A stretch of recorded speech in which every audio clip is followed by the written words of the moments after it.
Queridos irmãos, nós queremos saudar a todos com a paz do Senhor Jesus. Agradecer mais uma vez a presença de todos os irmãos e dizer da nossa alegria em juntos cultuarmos ao nosso Deus mais uma vez. Hoje pela manhã interromperei a série de mensagens no livro de Amós para tratar de um tema que creio ser importante a essa altura da vida da nossa igreja, que são os princípios para o crescimento da igreja de acordo com o livro de Atos. Então, por gentileza, abra a sua Bíblia em Atos, nós vamos começar no capítulo 2. Nós vamos orar mais uma vez, queridos, pedindo a iluminação do nosso Deus para a compreensão da sua palavra. Senhor querido, te damos graças que pudemos nos reunir na manhã desse dia dedicado ao Senhor, dia deleitoso, prazeroso, em que nós nos separamos das nossas atividades costumeiras para nos dedicarmos ao Teu culto e ao descanso. Nós pedimos que Tu estejas recebendo esse culto que nós Te prestamos e agora iluminando o nosso entendimento com a explicação da Tua palavra. Edifica o Teu povo, dá-nos, ó Deus, a visão que o Senhor deseja que tenhamos da expansão da Tua igreja e da sabedoria para fazer isso. É o que pedimos em nome de Jesus. Amém. Queridos, talvez não tenha havido na história da igreja um período em que ela cresceu tanto e tão rapidamente como no período apostólico. E o avanço extraordinário, esse avanço extraordinário está registrado por Lucas no livro que ficou conhecido como Atos dos Apóstolos. Ali o médico amado narra os inícios da igreja lá em Jerusalém, depois da ascensão de Jesus Cristo e a chegada do Espírito Santo no dia de Pentecostes, até a chegada de Paulo em Roma, terminando o livro então com o relato desse evento. Aqui ele cobre 33 anos aproximadamente. Nesses 30 anos, 3 décadas, a igreja saiu de Jerusalém, um grupo de 12 apóstolos assustados, temerosos, com o que tinha acontecido com o seu mestre, que havia sido crucificado. Depois da ressurreição de Cristo, cheios do Espírito Santo, eles saem para cumprir a ordem que Cristo havia dado de espalhar as boas novas até os confins da terra. E em 3 décadas, 30 anos, eles alcançam o coração do Império Romano. O cristianismo chega à cidade de Roma. Ao narrar essa história da expansão da igreja, Lucas escolheu alguns eventos marcantes. É claro que ele não escreveu tudo que se poderia escrever sobre aqueles anos momentosos, mas ele escolheu eventos que ele entendeu que eram cruciais para mostrar como os apóstolos e os demais irmãos cumpriram a ordem de Cristo em Atos capítulo 1, verso 8, quando ele disse: recebereis poder ao vir sobre vós o Espírito Santo e sereis minhas testemunhas tanto em Jerusalém como na Judéia e Samaria e até os confins da terra. O livro de Atos é o registro de como esse programa evangelístico de evangelização foi executado pelos discípulos de Jesus Cristo. A minha mensagem nessa manhã tem como objetivo mostrar que, de acordo com Lucas, alguns fatores contribuíram para a expansão da igreja, para que a igreja crescesse. E nós vamos fazer isso no tempo que nós temos diante de nós, mercê de Deus. 2 observações iniciais que são importantes. Primeira delas, eu estou perfeitamente consciente de que o livro de Atos é um livro histórico e que ele está narrando um período muito especial da história da igreja, um período muito específico. Pentecostes tinha acabado de acontecer, os 12 apóstolos de Cristo estavam em operação, em ação, estavam atuantes, e certamente isso faz com que aquele período seja exclusivo, uma vez que Pentecostes não se repete, pelo menos não nos termos de Atos 2, e uma vez que nós não temos mais apóstolos. Porém, por outro lado, é impossível deixar de ver que o livro de Atos, ele narra a história de uma perspectiva teológica.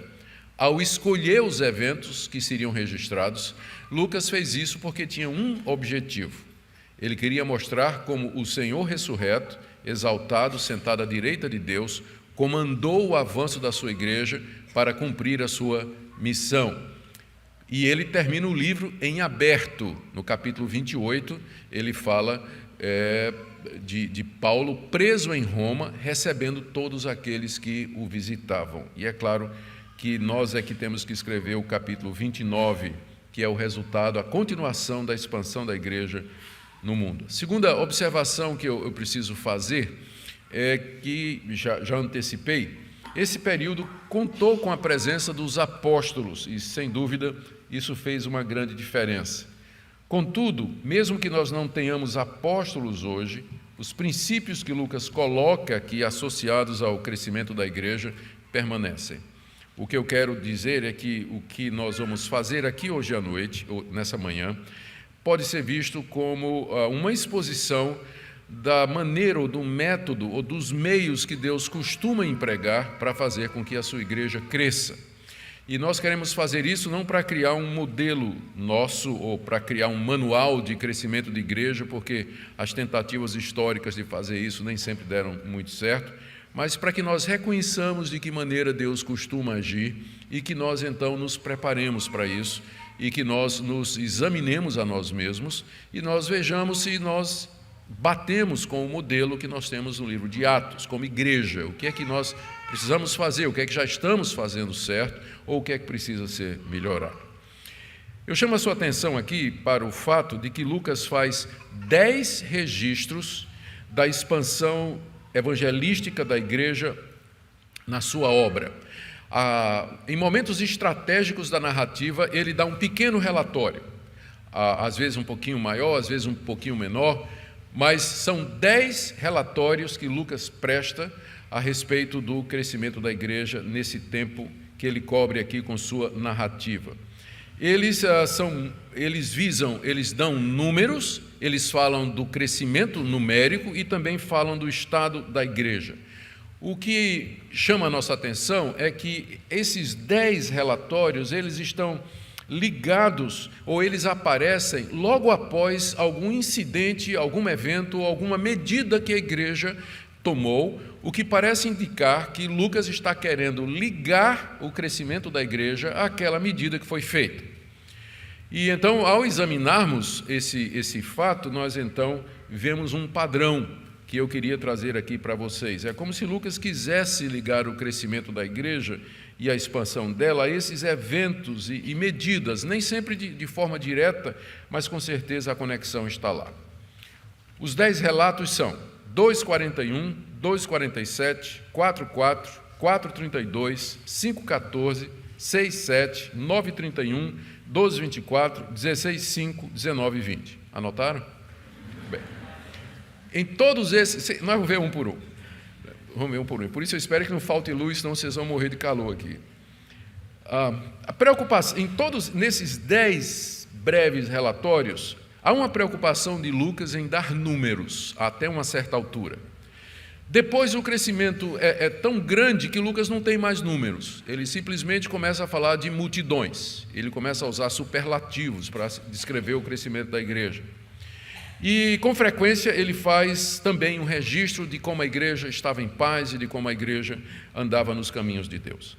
Então, vejamos esses fatores que Lucas associa com a expansão numérica, missionária e evangelística da igreja. O primeiro deles, o primeiro relatório, está no capítulo 2, verso 41. Então, os que lhe aceitaram a palavra foram batizados, havendo um acréscimo naquele dia de quase 3.000 pessoas. Isso é o primeiro relatório numérico. Ele aqui está se referindo ao sermão de Pedro. Quando Pedro acabou de pregar, 3.000 pessoas creram no Senhor Jesus Cristo, de acordo com o relato de Pedro aqui. Pedro pregou um sermão, 3.000 se converteram. Hoje a gente precisa pegar 3.000 sermões para um se converter. Então, a situação está um pouco difícil nos dias de hoje. É evidente que esse crescimento, ou esse número de 3.000 pessoas foi alcançado pelo sermão que Pedro tinha acabado de pregar. Lucas relata o sermão de Pedro a partir do verso 14 do capítulo 2. No início do capítulo, a descida do Espírito Santo, a multidão reage diante dos fenômenos que acompanharam a descida do Espírito Santo. Pedro então toma a palavra e explica para a multidão que aquilo que está acontecendo é o cumprimento da profecia de Joel a respeito do derramamento do Espírito Santo. E ele prossegue explicando que Jesus, que eles haviam rejeitado, havia ressuscitado dos mortos, subiu aos céus e de lá derramou o Espírito Santo. Então, o derramar do Espírito Santo no dia de Pentecostes era uma prova da ressurreição de Cristo e da sua exaltação. E quando Pedro termina de falar isso, o coração da multidão se compunge. Eles perguntam: o que nós faremos? Matamos o Messias. Matamos o Messias. E Pedro então os exorta, do verso 37 até o verso 40, para que eles se arrependam dos seus pecados, que eles sejam batizados no nome de Jesus e que se apartassem daquela geração perversa e incrédula na qual eles estavam. E o resultado foi que naquele dia 3.000 pessoas foram acrescentadas ao grupo inicial de 120 cristãos ali em Jerusalém. Qual foi a causa do crescimento? Sem dúvida nenhuma, a pregação de Pedro, cheio do Espírito Santo, uma pregação cristocêntrica, voltada para as Escrituras, que Deus usou para tocar o coração daqueles judeus endurecidos e incrédulos, transformando-os em discípulos de Jesus Cristo. Nós vamos ver que no decorrer do livro, essa associação da pregação do Evangelho cristocêntrico, expondo as Escrituras, está associada ao crescimento. Pelo menos 3 vezes, em vez de dizer a igreja crescia, Lucas vai dizer, crescia a palavra do Senhor.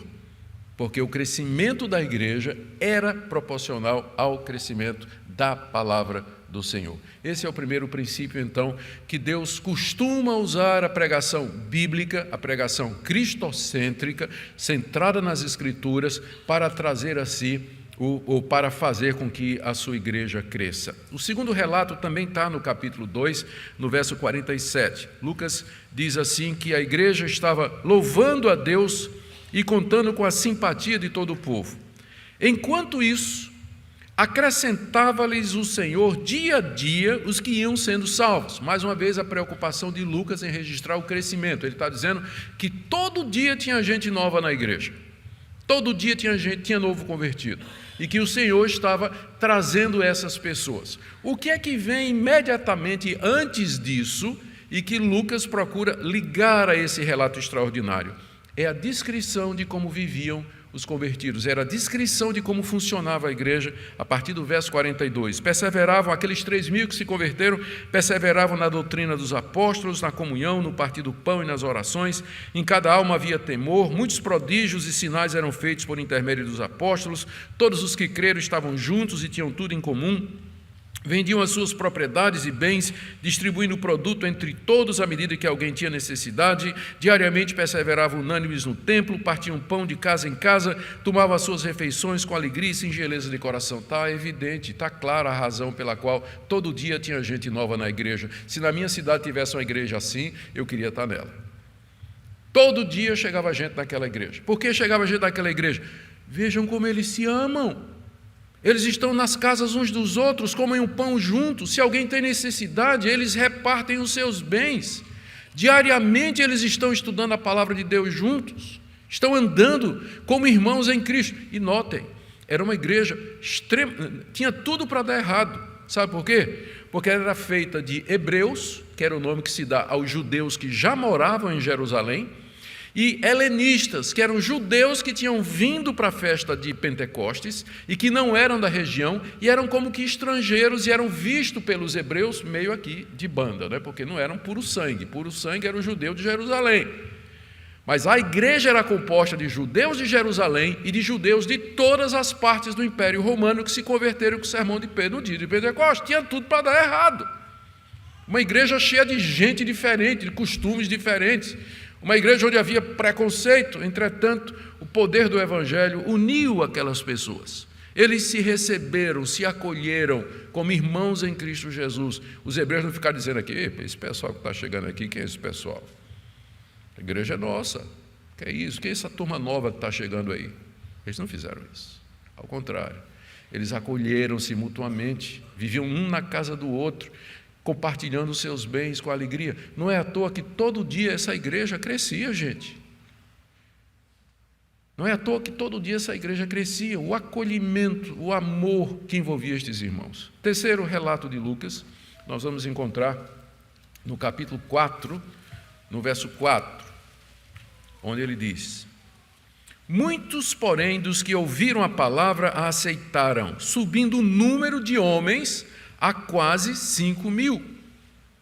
Você vê a preocupação de Lucas em números, ele está registrando. Números, a gente sabe, não quer dizer tudo, mas eles dizem alguma coisa. Se não fosse assim, Lucas não teria a preocupação. 3.000, 5.000, né? Está lá anotando os números.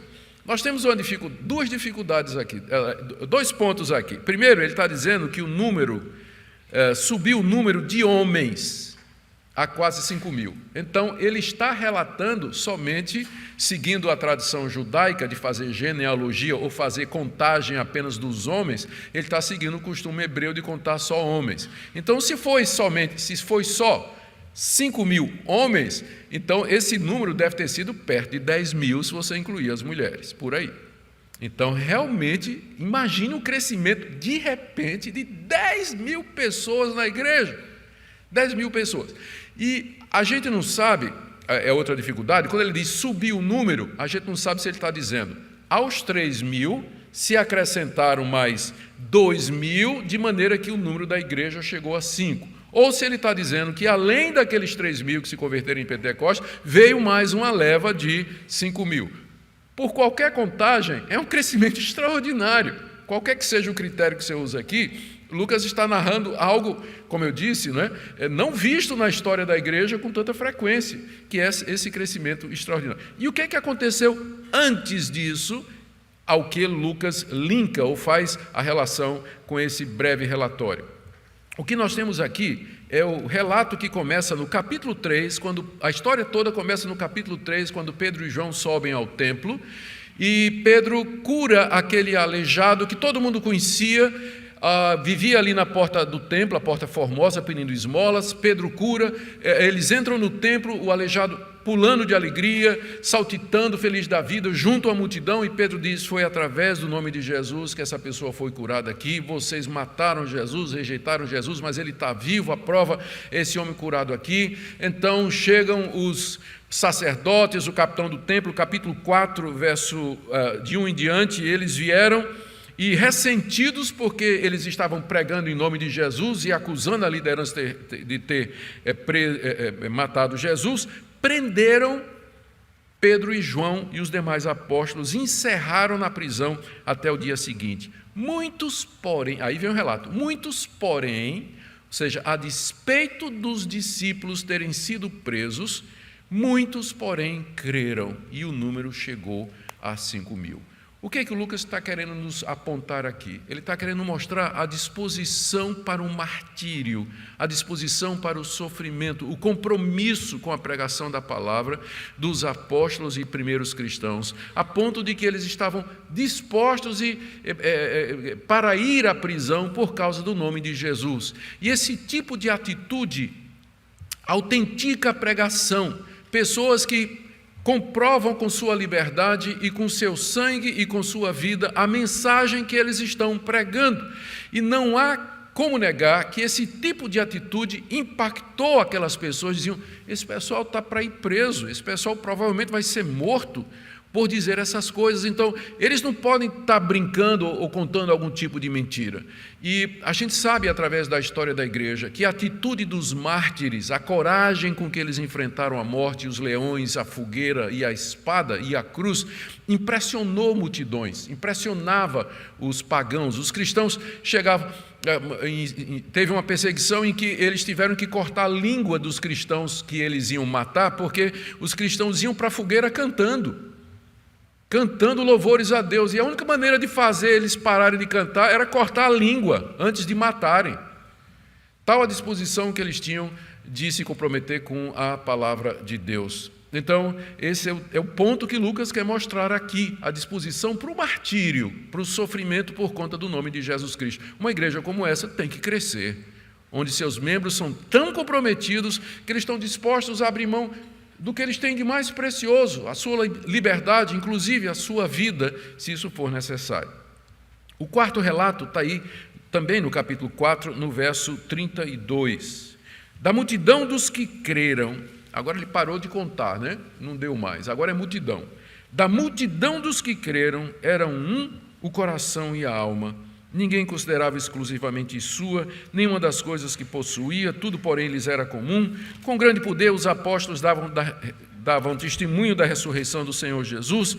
Em todos eles havia abundante graça e assim por diante. A multidão dos que creram. É mais um relato.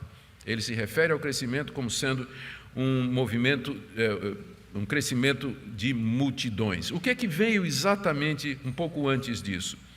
Os apóstolos de fato foram presos, conforme nós vimos, mas a igreja se reuniu para orar pela sua libertação, capítulo 4, verso 23. Eles estavam orando pela libertação deles. Depois que eles são soltos pela interferência, pela graça de Deus, eles vão se juntar com os discípulos, os apóstolos se juntam com os discípulos depois da liberdade, e eles começam uma reunião de oração que está narrada aí a partir do verso 23. Uma vez solto, procuraram os irmãos, contaram tudo o que haviam dito os sacerdotes e anciãos, e ouvindo isso, unânimes levantaram a voz a Deus, e aí eles oraram. Eles unanimemente pediram a Deus agradeceram a Deus pelo privilégio de servir, disseram a Deus que naquela cidade se levantaram contra o seu servo, o rei Herodes, e Pôncio Pilatos se levantaram contra o servo Jesus, para fazer tudo o que a mão de Deus tinha predeterminado. Estou no verso 28, e aí então a oração no verso 29, Senhor, olha para as suas ameaças, concede aos teus servos que anunciem com toda intrepidez a tua palavra, enquanto estendes a mão para fazer curas, sinais e prodígios por intermédio do nome do teu santo servo Jesus.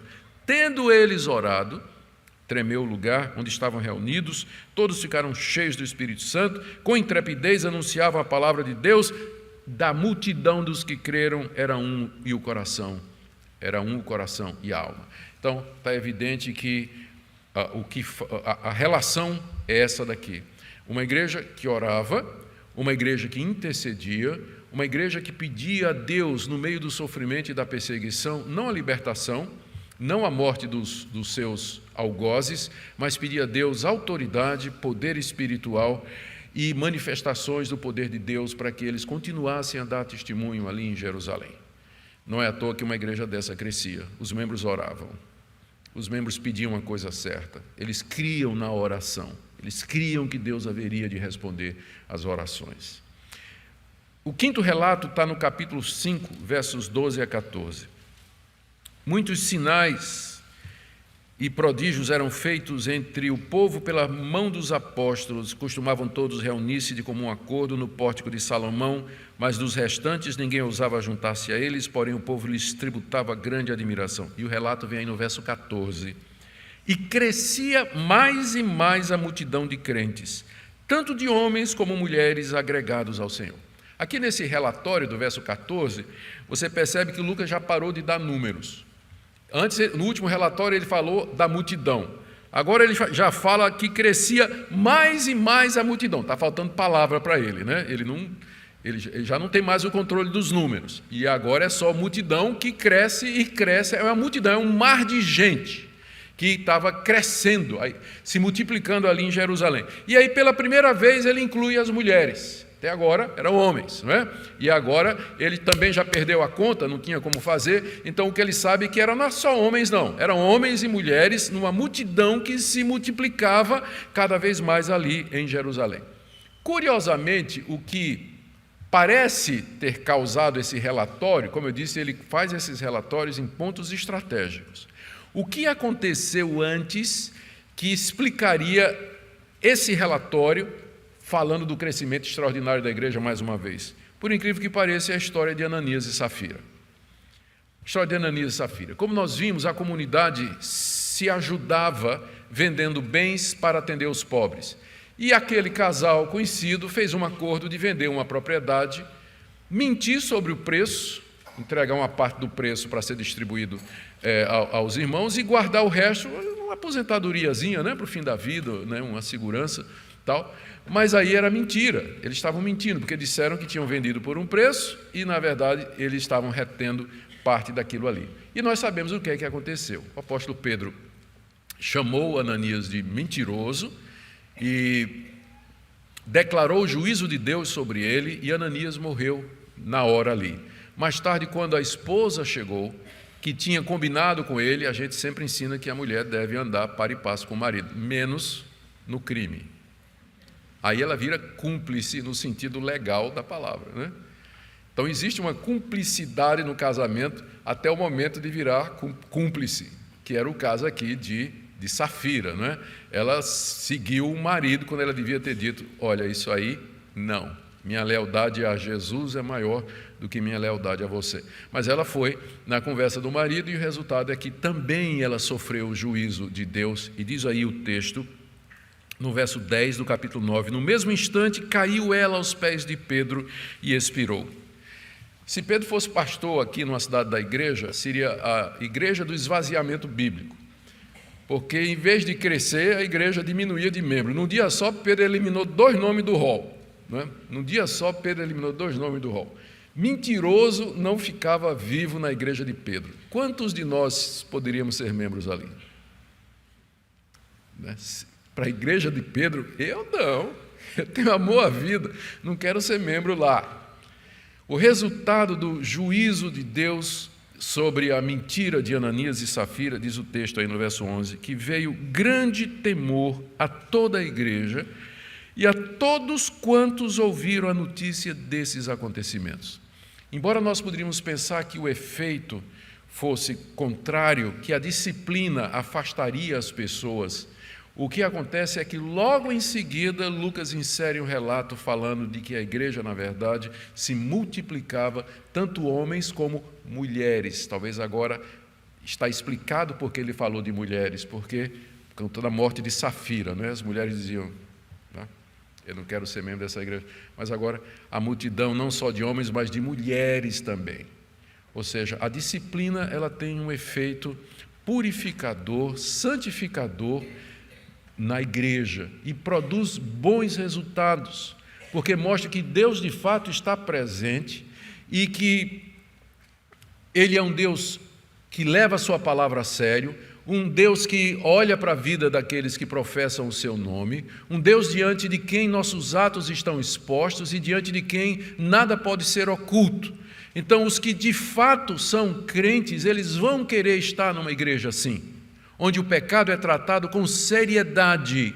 Eu tenho encontrado nas minhas andanças por aí, sempre muita gente insatisfeita com o fato de que nas igrejas às quais eles pertencem, há casos evidentes de pecado que não são tratados pelos líderes. 2 dias atrás, ontem, eu coloquei lá, eu creio que no meu perfil do Facebook, uma coisa sobre a necessidade de disciplina na igreja. E aí teve muitos comentários positivos, alguns outros questionando, como sempre, e um deles disse assim: aqui na minha igreja, aqui na minha rua tem uma igreja que o pastor não tem autoridade nem para disciplinar um cachorro na rua. Ou seja, era uma igreja onde não tinha, de fato, disciplina nenhuma, né? Não tinha cuidado ou zelo pela questão para cuidar dos membros, ajudar os membros que estão em pecado e tratar a questão do pecado seriamente. Mas quando isso é feito, isso não expulsa gente da igreja. Ao contrário, se o relato de Lucas está correto aqui, o temor que isso veio, trouxe à cidade, serviu para levar aquelas pessoas a Deus, de maneira que o que já era uma multidão cresce ainda mais, e até inclusive com a citação das mulheres. O sexto relatório está no capítulo 6, verso 7. Lucas diz assim: crescia a palavra de Deus. Ele parou de dizer crescia a igreja. O que ele está dizendo agora é crescia a palavra de Deus. Porque quanto mais a igreja cresce, mais cresce a palavra de Deus, porque cresce o número de pessoas que estão anunciando a palavra de Deus. E a palavra de Deus cresce em influência, cresce em poder. Crescia a palavra de Deus, e em Jerusalém se multiplicava o número dos discípulos, e também muitíssimos sacerdotes obedeciam à fé. Esse relatório ele é diferente dos outros, porque agora ele estava falando em multiplicação. Até agora ele falava em adição, e todo mundo sabe como é que isso funciona, né? Somar é uma coisa, multiplicar é outra.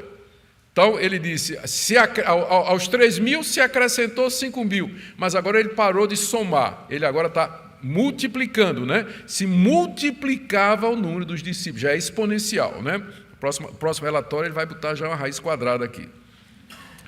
E ele continua, muitíssimos sacerdotes, que era o grupo mais duro da cidade, era o grupo mais difícil, porque foram eles que pediram a morte de Jesus Cristo, mas até entre eles, muitíssimos, não eram muitos não, muitíssimos sacerdotes obedeciam à fé.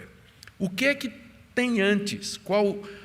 Ao que Lucas liga esse crescimento extraordinário? Por incrível que pareça, uma medida administrativa na igreja.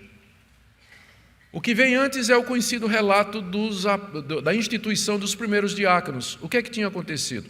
Aquela rixa que eu falei.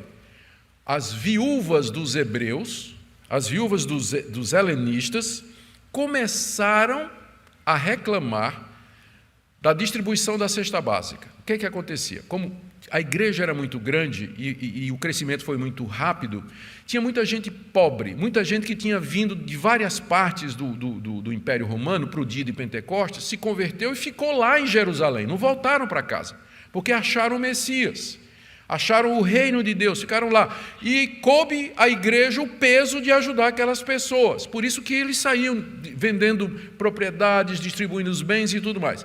E os apóstolos cuidavam pessoalmente da distribuição da cesta básica para as viúvas, que era uma classe muito carente naquela época, muito desprotegida, muito desfavorecida, oprimida até.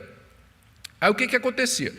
Os apóstolos recolhiam as ofertas que vinham da igreja e distribuíam entre as viúvas. E, de repente, né, alguém começou a dizer, mas espera aí, as viúvas dos helenistas estão ganhando menos do que as viúvas dos hebreus. Né? E aí já começa aquelas teorias de conspiração. Isso é preconceito, é só porque esse pessoal é de fora de Jerusalém, está sendo dada a melhor parte para quem já estava em Jerusalém, e a murmuração começou naquilo que até agora nós poderíamos chamar de a igreja perfeita. Não é verdade? Até agora era a igreja perfeita, tirando Ananias e Safira. Mas agora surge o velho problema da murmuração. Essa turma nova que chegou, né, a turma nova que chegou dizendo assim, por que eles que já estão aqui há mais tempo estão ganhando mais do que nós? Nós somos parte da igreja também, nós queremos o nosso quinhão. E aí a confusão começou. E o que tem aqui é o potencial para a primeira divisão que poderia ter acontecido na igreja de Jerusalém, porque murmuração faz isso. Porque começa com gente insatisfeita e começa a se criar uma teoria. O que é que está por detrás? Quem são os interesses por detrás? E o próximo passo, então, é a separação. E estava prestes a ter a primeira divisão. Primeira Igreja Presbiteriana de Jerusalém helenística e Primeira Igreja Presbiteriana de Jerusalém hebraica. Poderia acontecer. O que é que os apóstolos fizeram? Eles reuniram a igreja toda e disseram, irmãos, não é justo que nós percebemos que não está dando certo isso, a gente está cuidando aqui de distribuir a comida entre as viúvas. Porque Deus, na verdade, nos chamou para pregar a palavra e para orar. Existem pessoas que podem fazer isso, melhor do que nós. Então vamos fazer o seguinte, vamos eleger 7 homens que vocês vão escolher aí, e eles vão cuidar desse assunto, para que nós nos dediquemos à oração e à pregação da palavra de Deus. E escolheram 7 pessoas, 7 homens, cheios do Espírito Santo, de boa reputação e cheios de sabedoria, aos quais eles encarregaram desse importante negócio. E é interessante que os nomes dos 7 diáconos, né, que a gente entende que eles foram os primeiros diáconos, o nome deles é todos de judeus da dispersão, judeus helenistas. É como se a multidão dissesse, para calar a boca, as pessoas que vão ser eleitas para cuidar desse assunto serão helenistas, para ninguém dizer então que os helenistas estão sendo preteridos.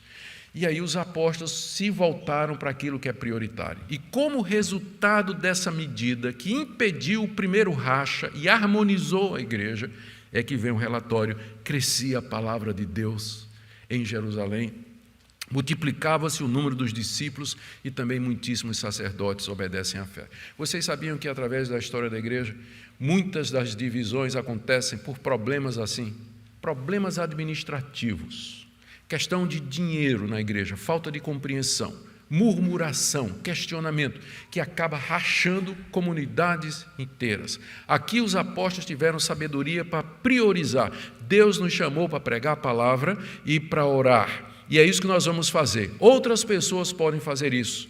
Os apóstolos descentralizaram o comando da igreja, a orientação da igreja, e estabeleceram um grupo que poderia auxiliá-los a fazer isso. E essa medida estratégica, que pode não parecer espiritual, né? Porque às vezes a gente pensa que espiritual é orar, jejuar e pregar.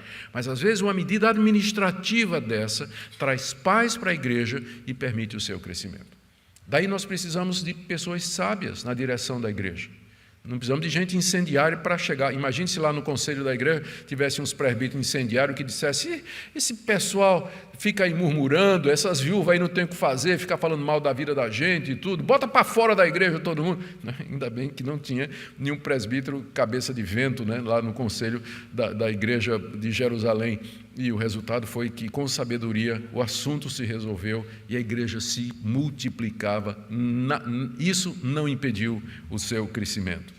Vamos correr agora, que estamos sem ar-condicionado, e provavelmente sem transmissão também, para o 7º relato, capítulo 9, verso 31. A igreja, na verdade, tinha paz por toda a Judéia, Galiléia e Samaria, edificando-se e caminhando no temor do Senhor, e no conforto do Espírito Santo crescia em número. Como eu disse, Lucas não parou de dar números a uma certa altura, mas o que ele diz aqui é que a igreja crescia em número. Eu volto a dizer para os irmãos, números não querem dizer tudo, mas eles querem dizer alguma coisa. Se números não quisessem dizer alguma coisa, por que é que Lucas registra 10 vezes aqui no seu livro de história da igreja o crescimento numérico da igreja? O crescimento numérico da igreja. Então, num país como o nosso, em que há liberdade para pregar, liberdade para plantar novas igrejas, para multiplicar discípulos, se os números são os mesmos todos os anos, ou até diminuem, alguma coisa está errada. Alguma coisa está errada. Se fosse num lugar difícil, e note que Jerusalém era difícil, se fosse num lugar difícil, um país, por exemplo, se fosse, por exemplo, uma igreja na Coreia do Norte, ou uma igreja num país muçulmano, na Arábia Saudita, por exemplo, ou na Somália, ou em alguns países da África que são dominados pelo islamismo, a gente pode entender um crescimento pequenininho e vegetativo. Mas no Brasil, gente, Brasil aberto para a pregação do Evangelho, com todos os recursos e meios que nós temos, números dizem alguma coisa, sim, se eles indicam uma estagnação e ficar a mesma coisa o tempo todo. Olha o relato de uma igreja saudável aqui. O que acontecia? Crescia em número. Crescia em número. Eu sei que, como o pastor Cláudio sempre costuma dizer para mim, conversando, há dores no crescimento. A gente sabe quando um adolescente está crescendo, uma criança está crescendo, os ossos estão crescendo, os dentes estão nascendo, né? Então, o adolescente é inquieto, né? Porque os ossos estão, né, crescendo e tudo. As dores do crescimento, tem dores, mas o crescimento é inevitável. É isso que Deus quer. O cristianismo, ele tem o cristianismo tem uma visão ambiciosa de evangelizar o mundo. O cristianismo não é como algumas outras religiões, por exemplo, o budismo, que não tem interesse em evangelização. Não, o cristianismo tem pretensões universais, ele quer se tornar a religião mundial, ele quer que todos ouçam o nome de Jesus Cristo. Então, se é isso que nós cremos, para nós números fazem diferença, ou eles têm valor, eles são importantes. Como nós vemos aqui. O que é que aconteceu para que Lucas narrasse no capítulo 9, verso 31, mais esse relato aqui de que a igreja tinha paz, edificava-se e caminhava no temor do Senhor e crescia em número. O que é que acontece antes da conversão de Saulo? Você começa no capítulo 8, aparece Saulo de Tarso, o maior perseguidor da igreja. Capítulo 9, verso 1, aparece Saulo de Tarso indo para Damasco, prender os cristãos e levá-los cativos a Jerusalém para serem julgados. E diz aqui que Saulo espalhava terror na igreja. Gente, não orem por perseguição como se isso fosse promover o crescimento da igreja. Porque tem muito crente bobo que diz assim, ele diz assim, olhando a história da igreja, eu vejo que quando mais a igreja era perseguida, mais ela crescia. Oh Deus, manda perseguição no Brasil para que a igreja... Não faça isso. Perseguição acabou com o cristianismo na Coreia do Norte. Perseguição acabou com igrejas em regiões inteiras da África. O islamismo fechou igrejas, expulsou crentes, comunidades inteiras de territórios e não ficando uma testemunha cristã em determinados territórios. Perseguição continuada, planejada, fecha a igreja, mata cristãos, expulsa pastores. Não é toda vez que perseguição promove uma reação missionária na igreja de expansão. Ao contrário, na maioria das vezes traz tristeza, pavor, medo, morte e quebra da presença cristã num determinado lugar. Saulo de Tarso estava promovendo isso. Diz aqui que ele assolava a igreja. Assolava a igreja. Mas o que é que aconteceu? O Deus que está por cima de tudo derrubou Saulinho do cavalo no caminho de Damasco. Saulo, Saulo, por que você me persegue? E aí Saulo descobriu que, na verdade, ele estava perseguindo o Messias. E o grande perseguidor se torna o maior divulgador do Evangelho. O relato aqui, antes do relatório de Lucas, aqui no verso 31 do capítulo 9, é que Saulo, convertido, ele entra em Damasco, começa a pregar a palavra, depois ele vai para Jerusalém, e aí então você pode entender por que, verso 31 diz assim, a igreja, na verdade, tinha paz. Por que tinha paz? Porque o maior perseguidor dela foi convertido. Na providência de Deus, a perseguição parou. E com paz a igreja podia crescer. Nós precisamos de paz para crescer, para plantar novas igrejas, fazer estratégias, expandir o reino de Deus na nossa cidade.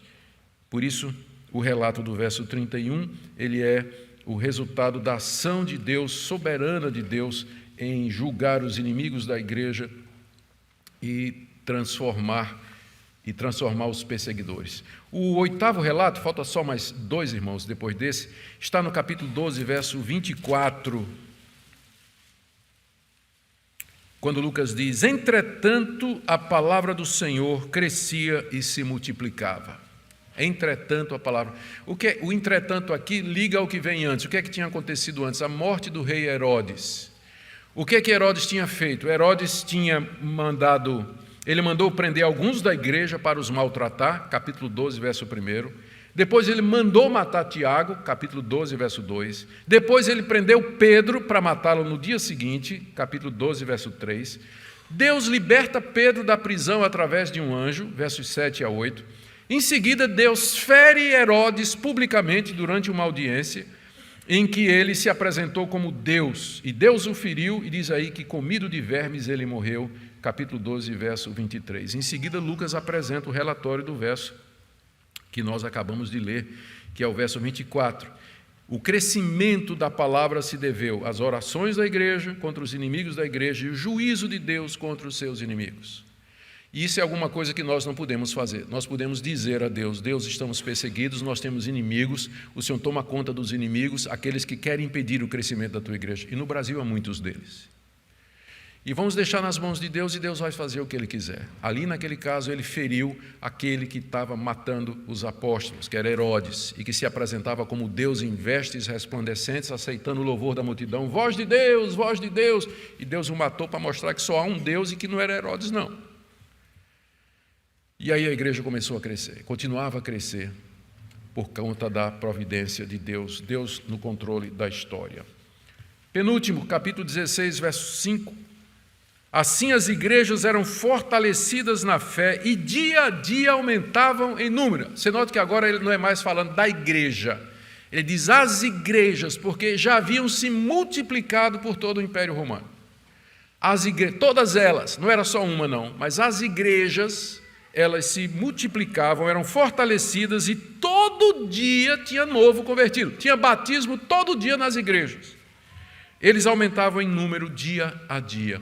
O que é que aconteceu? Gente, talvez aqui nós estamos diante a primeira ameaça de divisão foi lá a questão das viúvas da murmuração. A segunda era um problema que tinha a ver com a inclusão dos não-judeus na igreja. A igreja em Jerusalém era feita de judeus, os que moravam em Jerusalém, e de judeus que moravam fora. À medida que o evangelho saiu de Jerusalém e começou a ser pregado fora da Judeia, não-judeus começaram a se converter. E aí a turma de Jerusalém diz, mas peraí, a igreja é nossa, o Messias é nosso, a Bíblia é nossa. Essa turma que está chegando aí, os gentios, nem é assim não. Se eles quiserem fazer parte da igreja, tem que se circuncidar, guardar a lei de Moisés, seguir a dieta religiosa, tem que seguir o calendário sagrado, se tornar judeus. Aí Paulo disse, de jeito nenhum.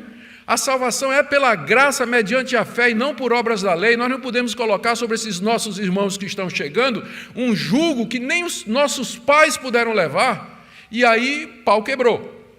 Briga mesmo. E o resultado foi o primeiro Supremo Concílio da Igreja, reunido lá em Jerusalém para tratar em que base se receberiam os novos convertidos, porque as igrejas estavam crescendo.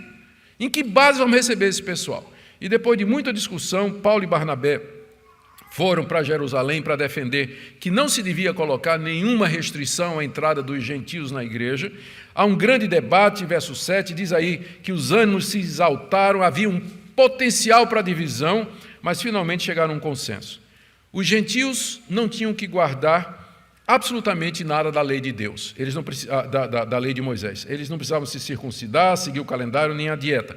Mas onde houvesse, no ambiente em que tivesse judeus, os gentios tinham que ter cautela com os escrúpulos judeus e se abster daquilo que ofendia e escandalizava os judeus, como, por exemplo, a carne sacrificada aos ídolos e ao sangue, e sempre se abster da prostituição. A igreja chegou num consenso. Aí o que aconteceu? Diz aí que a igreja, então, mandou essa decisão às igrejas dos gentios, capítulo 15, de 33, 35. E Paulo, que estava indo falar para os judeus e levar essa mensagem para as igrejas dele, ele circuncida Timóteo, que era judeu e não tinha sido circuncidado, ele circuncida Timóteo e vai transmitir com Timóteo as decisões nas igrejas que ele fundou. Capítulo 16, verso 4. Ao passar pelas igrejas, pelas cidades, entregavam aos irmãos para que observassem as decisões tomadas pelos apóstolos e presbíteros de Jerusalém. Assim, as igrejas eram fortalecidas na fé e dia a dia aumentavam em número. Aqui tinha potencial para uma divisão, mas com sabedoria chegou-se a um consenso. Teologia divide, problemas administrativos dividem, teologia divide também. Mas agora chegou-se a um acordo e a igreja, em paz, continua a marchar em todo lugar e crescendo. Último ponto, 19, verso 20, orando para a luz chegar, para ligar o ar-condicionado. Assim a palavra do Senhor crescia e prevalecia poderosamente. Lucas aqui está fazendo um relatório do que aconteceu em Éfeso, quando Paulo foi ali pregar o Evangelho.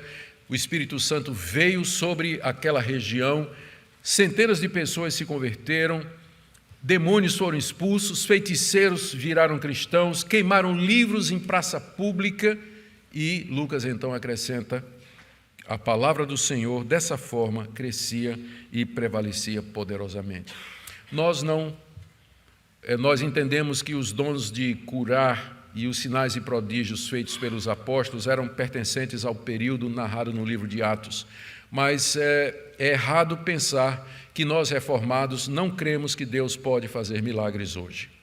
Deus atende orações, Deus restaura doentes, Deus cura pessoas e no poder do Espírito Santo nós podemos libertar pessoas endemoniadas.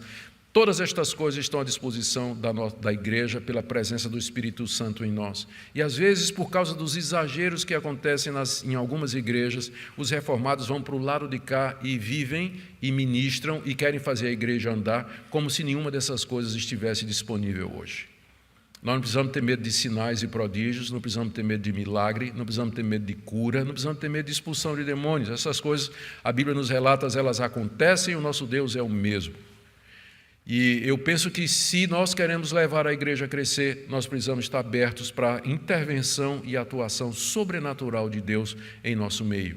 Você vê que o relato do crescimento aqui em Éfeso, ele é associado à manifestação do poder de Deus na cidade de Éfeso através do apóstolo Paulo. O que é que nós podemos aprender? Fechando. Primeiro, Deus está no controle das circunstâncias, irmãos. Ele está. Está muito claro aqui. Ele conduz a sua igreja no mundo, ele traz o crescimento, ele governa os fatos para o bem do seu povo. Segunda coisa que nós podemos aprender. A vontade de Deus é que a igreja cresça. Que a igreja cresça. Quer seja multiplicando em número no lugar, quer seja abrindo outras igrejas, quer sendo mandando missionários para campos novos, mas a igreja ela tem de crescer. Ela tem de se expandir. Esse é o alvo, o objetivo da igreja aqui nesse mundo. Como eu disse, números não significam tudo, mas eles dizem alguma coisa. Eles dizem alguma coisa e nós precisamos dar uma olhadinha nos nossos números. Terceiro, nós temos que empregar os meios que Deus deixou para a expansão da igreja. Quais são? Pregar a palavra de Deus com fidelidade. Como nós vimos aqui, é o crescimento da igreja, é o crescimento da palavra de Deus e vice-versa. Orar fervorosamente a Deus, buscar a Deus, acreditar na oração, acreditar que Deus pode converter o seu marido, o seu filho, a sua esposa, o seu vizinho, o seu colega de trabalho, interceder por isso, por um avivamento espiritual no meio do povo de Deus. Terceiro, cuidar para que a igreja tenha vida espiritual saudável, que não haja entre nós murmuração do tipo, quem é essa turma nova que está chegando? A igreja é minha, esse pessoal quer tomar o meu lugar? Ou quem é essa turma aí? Eu me lembro lá na igreja de Goiânia, quando começou a chegar uma turma grande, tinha uma moça chamada Emília, que ela tinha o cabelo roxo, quer dizer, ela mudava a cor do cabelo todo domingo, era roxo um dia, rosa no outro, verde no outro, e alguns membros da igreja olhavam assim, até que um dia uma senhorinha da igreja chegou e disse, eu amo seus cabelos, você deixa a igreja tão colorida. E a Emília se sentiu em casa, né? Em vez do preconceito e do olhar meio assim, de banda das pessoas, mas ela se sentiu acolhida juntamente com seu marido e é membro da igreja até o dia de hoje. Então, uma igreja que acolhe, uma igreja que é aberta, que entende que nós somos irmãos em Cristo Jesus. Quarto, disposição para renunciar tudo o que temos, o que somos, inclusive a própria vida, se for necessário para pregar a palavra. Quinto, entender o valor da disciplina para manter a igreja pura como fator de crescimento. Sexto, focar nas prioridades. Qual é a nossa prioridade? A prioridade, pregação da palavra, expansão do reino de Deus, trazer pessoas ao conhecimento de Jesus Cristo. E, por último, procurar manter a paz e a unidade em amor e respeito. Como é que está você em tudo isso? Talvez você esteja fazendo a pergunta, pastor, onde é que eu me encaixo nisso aqui? Qual é o meu papel nisso aqui? Eu quero dizer para você que você está numa igreja que tem essa visão, quer ter essa visão. Uma igreja que entende que isso aqui não foi construído para nós ficarmos aqui num clubinho da igreja mais bonita do Brasil. Não, é a mais bonita do Brasil, mas ela não foi feita para que nós ficássemos aqui dizendo que construções, que maravilha. Não, ela foi feita para servir a expansão do reino de Deus. Foi para isso que vocês investiram, foi para isso que vocês dedicaram os esforços durante todos esses anos. Então, você faz parte de uma igreja que tem essa visão. E você tem dons, você tem talento, você tem tempo, você tem recursos financeiros, você tem disposição, você tem tudo que é necessário para que você se torne parte dessa expansão. O que nós vemos no livro de Atos não foi feito só pelos apóstolos, mas dezenas e dezenas de cristãos que abriam suas casas, que iam de cidade em cidade pregando o evangelho e testemunhando de Jesus Cristo. A igreja de Antioquia não foi fundada por apóstolos, mas fundada por irmãos que foram expulsos de Jerusalém com a perseguição. Você faz parte de uma igreja assim. Pergunte a Deus com sinceridade, diga, Deus, o que é que eu posso fazer? Quer você esteja chegando, quer você já esteja aqui, pergunte a Deus, o que é que eu posso fazer para que diariamente sejam acrescentados à igreja aqueles que vão ser salvos. Que Deus nos abençoe, queridos, fiquemos em pé, oremos e recebamos a bênção apostólica em conclusão. Ó Deus, nós sabemos que tudo isso é obra do Teu Espírito Santo. Por isso nós pedimos que o Senhor o envie com autoridade e poder sobre nós e que Ele, Senhor, atue nos nossos corações, pastores, presbíteros, diáconos, evangelistas, professores da escola dominical, membros da igreja, todos que de alguma forma estão envolvidos na Tua obra, fazem parte dessa igreja, desperta em nós o desejo de crescer, de ver mais e mais pessoas abraçando a salvação que nos é dada gratuitamente em Jesus. Abençoa-nos, ó Deus, derrama o Teu Espírito nessa cidade, é o que nós pedimos, em nome de Jesus. Amém.